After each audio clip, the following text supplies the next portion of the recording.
Fala aí galera, tudo bem com vocês? Aqui é o professor Antônio mais uma vez para mais uma aula de geografia nesse nosso período aí de aulas online. Tudo bem? Então vamos iniciar a nossa aula. A aula de hoje é sobre a urbanização brasileira, tá? Urbanização brasileira. Então, a primeira coisa que a gente precisa saber, né, esse é um conteúdo muito interessante, muito importante para a geografia, ensino fundamental e no ensino médio. Urbanização. O que é a urbanização? É o processo em que uma determinada população ela enfrenta uma transição do meio rural, do campo, para as cidades, tá? Para o urbano. Então, quando uma população deixa de ser predominantemente, ou em sua maioria, de pessoas que vivem no campo e passam, né, atravessam uma migração, passam a viver nas cidades, a gente está falando de um processo de urbanização. Então o Brasil hoje, atualmente, é um país urbano, né? Essa é uma tendência mundial, né? Obviamente todo mundo deve identificar isso, né? De que as pessoas, em sua maioria, no planeta Terra, vivem nas cidades, né? Existem pessoas que vivem no campo, é lógico que existem, mas a maioria das pessoas vive nas cidades, as cidades globais, as cidades, né, onde estão presentes todos os serviços, né, a maioria dos serviços do comércio, da indústria, né. Então, a concentração populacional ela se concentra nas cidades. Isso é uma tendência mundial. Mas como foi que isso aconteceu no nosso país, no Brasil? O Brasil foi sempre urbano? Não. Até a década de 1950, 1960, a maioria da população brasileira vivia no campo. Tá? Então, a partir, né, de 1950, com a modernização da economia brasileira, com a abertura das fronteiras para o investimento internacional, o investimento do governo de Juscelino Kubitschek, né, em estradas e rodovias e na própria indústria de base do Brasil, a população começou a migrar do campo para a cidade. E aí as cidades foram recebendo esse contingente populacional, né, e aumentando o seu contingente populacional, o que causou uma série de consequências, como a favelização, entre outros aspectos negativos nas cidades, né? A ocupação de espaços irregulares, de encostas, de leitos de rios dentro da cidade, ou seja, isso é um conteúdo mais para frente, são as consequências dessa urbanização. Hoje a gente vai falar só como isso aconteceu.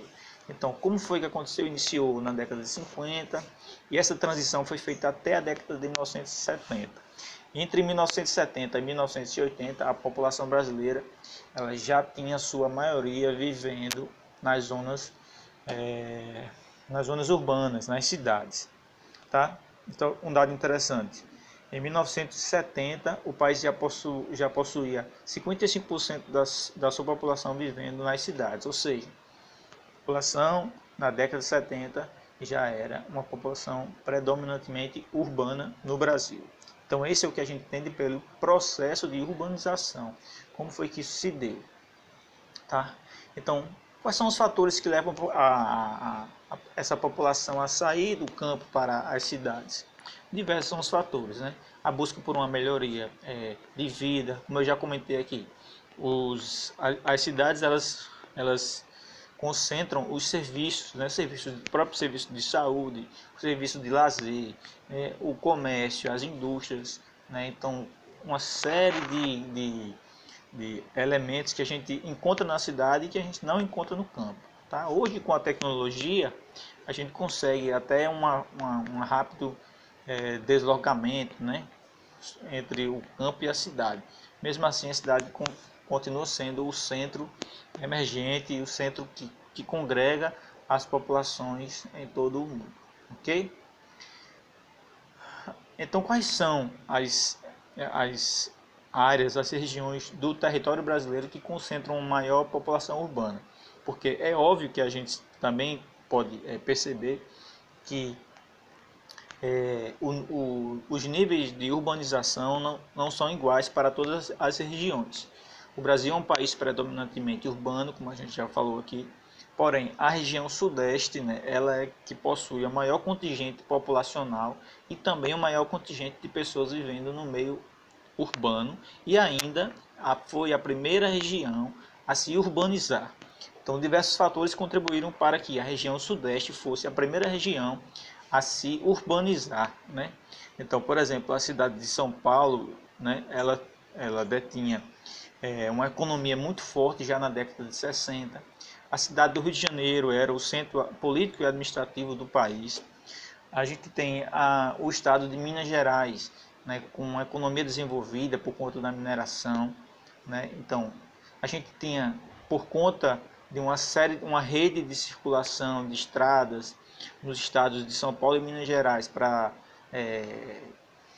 desaguar, né, a produção de grãos e alimentos, de ferrovias, de estradas e ferrovias que existiam nesses estados, possibilitou também uma industrialização mais recente nesse estado. Então, as grandes indústrias estavam presentes e ainda estão nos estados do sudeste brasileiro. Isso fez com que populações de outras regiões migrassem para essa região, provocando esse processo de urbanização mais acelerado na região sudeste. Então, a gente tem, na década de 60 e 70, um contingente populacional da região nordeste migrando para a região sudeste, por exemplo. Tá? Então, isso, consequentemente, trouxe alguns impactos, né, nas cidades da região sudeste do Brasil, tá? Então, basicamente, gente, a gente estava falando sobre isso, tá? As outras regiões possuem, como eu já falei aqui, índices de urbanização superiores a 50%, ou seja, são regiões, todas elas são urbanas, né? E o Brasil também, mas a região sudeste merece destaque aí quando se fala em urbanização do Brasil, tá bom? Então, basicamente é isso para a nossa aula de hoje. Valeu, um forte abraço.